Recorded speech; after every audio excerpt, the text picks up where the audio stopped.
last time, so that doesn't take very long because there's not much places for it to get.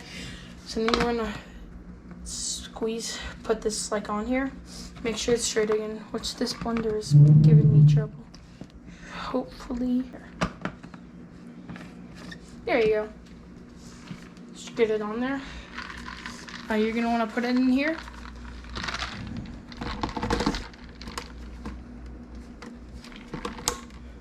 Blend it one more time, so make sure the power's on, red light.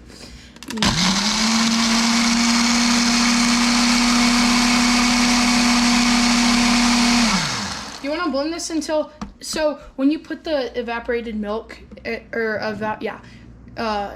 sweetened condensed milk into here, it's gonna probably stick to the bottom, and so you want to keep doing this until none of this is around here, or most of it's gone. So I'm gonna do it a little longer.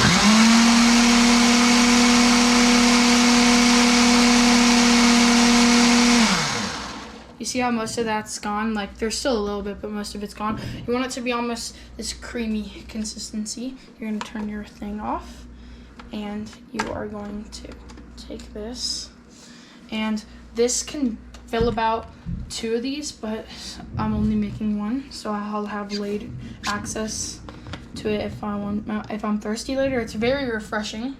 Put this off to the side, and then you want to have a little lime wedge just to make it aesthetically pleasing.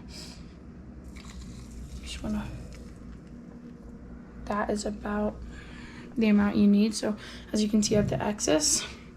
Put this off to the side. Here is the final drink, and I'm gonna do a little taste test to see if I like it. That's a very refreshing. The lime really goes through, and it's a really fun summer drink to make.